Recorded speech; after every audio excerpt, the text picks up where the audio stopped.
नेपाल में प्रदर्शन के बाद अब कर्फ्यू लग गया है। इस बीच बनारस में रहने वाले नेपाल के लोगों की चिंता भी बढ़ गई। उनका यह कहना है और यह सोचना है कि जो उनके अपने नेपाल में है वो कैसे है। वहीं उनमें कुछ ऐसे लोग भी हैं जो बनारस श्राद्ध करवाने के लिए आए हुए थे और अब उनको वापस जाने में परेशानी हो रही है। इन तमाम लोगों से हम बातचीत करने जा रहे हैं जो वाराणसी में रहते हैं किसी न किसी काम के कारण। इनमें से एक दो लोग ऐसे भी हैं जो यहाँ पर श्राद्ध कर्म के लिए आए हुए थे। उनसे हम बातचीत करेंगे और उनसे जानेंगे कि आखिर में नेपाल का यह जो पूरा हिंसा रहा, पूरा बवाल रहा, वो क्यों हुआ और वो इसको लेकर के क्या सोचते हैं। कहाँ से आ रहे हैं आप नेपाल? ये नेपाल का पूर्वी भाग जैसे बिरतामोर झापा के थे, प्रदेश एक झापा से आए हैं। कहे क्यों यहाँ आए? ये मेरे पिताजी का श्राद्ध करने के लिए और पिंडदान करने के लिए मैं आया हूँ बनारस में। हाँ, तो अब तो पिंडदान हो गया। गया। अब आप जा पा रहे हैं कि नहीं जा पा रहे हैं, क्योंकि बॉर्डर तो सारे सील है। कितना चिंता का विषय बना? बहुत चिंता का विषय हो रहा है। अभी हम जा नहीं पा रहे हैं, नेपाल तो नहीं जा पाएंगे क्योंकि बॉर्डर तो सील है। लेकिन हम सोच रहे हैं कि उधर बॉर्डर के नज़दीक का जगह में जाके बैठे ताकि जब बॉर्डर खुलेगा तो जल्दी अपने घर जा सके। जी बिल्कुल। देखिए, आप यहाँ पर लगभग कितने दिन से हैं? मैं लास्ट शनिवार रात को यहाँ आए थे, आइतवार को श्राद्ध कर लिए, उसके बाद से यहाँ पर आए। जी देखिए, रविवार से शनिवार को यहाँ आए हुए थे और लगातार यहाँ पर बैठे हुए हैं। माहौल शांत होने का इंतजार कर रहे हैं। कुछ और लोग भी हैं। आप भी पूजा के लिए आए हुए थे बनारस? नहीं, हम बनारस में रहते हैं, पूजा पाठ कराते बनारस में। अच्छा, बनारस में पूजा पाठ कराते। आपके अपने वहाँ लोग रहते हैं? हाँ, काठमांडू में रहते हैं परिवार। काठमांडू में परिवार कैसा है? परिवार बातचीत हो पा रही है? हाँ, हल्का फुल्का हो रहा है 2 दिन से। तो जो स्थिति बनी हुई थी, जो स्थिति अभी बनी हुई है, उसको लेकर के क्या सोचते हैं?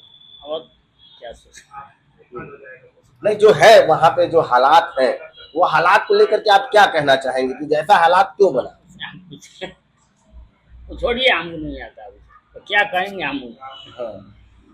वहाँ तो राजनीतिक जो खत्म करना था खत्म कर दिया। अब नया सीरियल से राजनीति हो वहाँ पे नया। तो ओली सरकार ने तो अब इस्तीफा भी दे दिया है। तो जो वहाँ के युवाओं की जो ये मांग थी वो जायज थी? हाँ, जायज है। वहाँ पे बालन को प्रधानमंत्री बनाने से आ रहे थे पहले से ही, वही प्रधानमंत्री बनेंगे अब। तो खाली ये बालेंद्र को प्रधानमंत्री बनाने के कारण ये सब बवाल हुआ कि और भी कुछ कारण है? और भी कुछ कारण है। वहाँ पे सब लोग कुछ वहाँ पे नहीं मिल रहा है, सब लोग विदेश जाना पड़ रहा है, वहाँ काम धाम नहीं मिल रहा है, इसीलिए उनको कर रहे हैं। जी बिल्कुल। देखिए, और भी लोग हैं, कुछ हमारे साथ महिलाएं हैं और युवा भी है। जेन जी को लेकर के क्या सोचती हैं आप? जेन जी जैसे अभी जो नेपाल में हुआ है, उन्होंने लीड किया था प्रोटेस्ट, जिसकी वजह से हम लोग को एक प्राउड मोमेंट फील करने को मिला कि हम लोग यंग होकर भी हम लोगों ने कुछ कंट्रीब्यूशन किया अपने देश के लिए। और जैसे कि जो हुआ था वो तो अच्छा नहीं हुआ कि वहाँ पे लोग मरे, लेकिन जो उन लोगों ने अपना निडर दिखाया और निडर होकर लड़ाई की, वो एक बहुत रिस्पेक्टफुल है अपने देश के लिए और अपने देश के युवाओं के लिए। तो आई रिस्पेक्ट। करप्शन की वजह से ये लड़ाई पूरा हुआ था? हाँ, ये सोशल मीडिया खाली कारण था? सोशल मीडिया बैन बस एक आउटरीच था कि वो बस एक वजह थी, क्योंकि जैसे वहाँ पे सोशल मीडिया एक ज़रिया है जहाँ से लोग अपनी आवाज़ उठा सकते हैं, लेकिन उसमें 26+ ऐप्स बैन कर दिए थे सोशल मीडिया में जहाँ लोग बोल पाते थे, जो कि अब बंद हो गया था। तो लोग अपनी आवाज़ नहीं उठा पाए थे, जिसकी वजह से प्रोटेस्ट स्टार्ट हुआ था। अच्छा, ये भी एक कहना ये है कि सोशल मीडिया इसीलिए बंद किया गया था कि युवा अपनी आवाज न उठा पाए। क्या ये भी एक कारण था? ये भी है एक कारण। जो अभी के जेएनजी बच्चे हैं वो अपना जो गुस्सा है सोशल मीडिया पे वो पूजा करते थे उसका, तो वो बंद किया। बंद करने के बाद उनका जो करप्शन के पीछे भाग रहे हैं वो लोग का सब खुल रहा है तो बंद कर दिए। इसलिए बच्चे अब इसीलिए बच्चे नाराज हुए क्योंकि सोशल मीडिया एक बड़ा प्लेटफॉर्म था अपने आवाज रखने के लिए और उसी को बंद कर दिया गया। क्यों जी जी ना? जी, यही कारण था कि बच्चे सब किए। अब अभी जो स्थिति हालात बने हुए हैं उसको लेकर के आप लोग जो वहाँ के लोग जो फंसे हुए हैं वहाँ के लोगों की क्या स्थिति है? जो अपने घरों में लोग हैं, आम लोग हैं जो सड़कों पर उतर करके लड़ाई नहीं कर रहे, अपने आप को घरों में ही रखे हुए हैं, उनसे क्या आप लोगों की बातचीत हुई, आपके अपनों से? बिल्कुल अभी बात हो रही है। अभी आदमी घर से उतना नहीं निकल रहे हैं, वहाँ कर्फ्यू लगा हुआ है और पब्लिक ट्रांसपोर्ट भी अभी बंद पड़ा है। एयरपोर्ट सारा नो टाइम लगा हुआ है, तो स्थिति बहुत नाजुक है। हो सकता है उसको स्मूथ कराने के लिए गवर्नमेंट जो जेएनजी वगैरह पुलिस आर्मी सब लगे हुए हैं। स्थिति शायद अब 2-3 दिन बाद नॉर्मल होगा, वो तो होना ही होना है। अच्छा, कुछ और भी लोग हैं हमारे साथ। ये बताइए, अब तो सेना ने पूरा कमान अपने हाथ में ले लिया, तो क्या लगता है कि स्थिति अब समझ गए? हाँ, सेना तो अपना काम कर ही रही है। अब 1-2 दिन में आंदोलन को आज सुबह से कहा गया है कि जुलूस वगैरह थोड़े कम निकले हैं, वहाँ पे कर्फ्यू लगा दिया गया है, जुलूस निकालने नहीं दिया गया है। तो सेना अपना काम करके 2-3 दिन में हो सकता है सिचुएशन सारी ठीक हो जाए। अच्छा, युवा तो आप भी हैं, हाँ, भले ही जेन जी के कैटेगरी में न आ रहे होंगे, लेकिन वहाँ के युवाओं का जो ये प्रदर्शन रहा, उसका क्या, उनका ये जायज पूरा प्रदर्शन रहा? नहीं, देखिए, भ्रष्टाचार तो काफी दिनों से नेपाल में सरकार कर ही रही थी। उन्होंने भी देखा कि हमारा भविष्य तो उतना उज्जवल दिख नहीं रहा, तो उन्होंने ये अब आंदोलन का रुख अपनाया और सरकार गिरा दी। अब क्या कीजिएगा, भविष्य सबको देखना है। उन्होंने देखा कि भाई भविष्य तो देश का भी उज्जवल नहीं है। अच्छा, एक आरोप और भी लगता है उनके ऊपर कि भारत की तरफ उनका झुकाव नहीं था, चीन की तरफ ज्यादा था। तो क्या वहाँ के लोगों को ये चीजें बुरी लगती थी? बिल्कुल लगती थी, क्योंकि दुनिया में एकलौता हिंदू राष्ट्र जो नेपाल था, उसको यही गणतांत्रिक सरकार ने ख़त्म कर दिया था। हो सकता है अब इसमें सबने सोचना पड़ेगा, इसके तरफ भी कुछ पहला बढ़ाना पड़ेगा।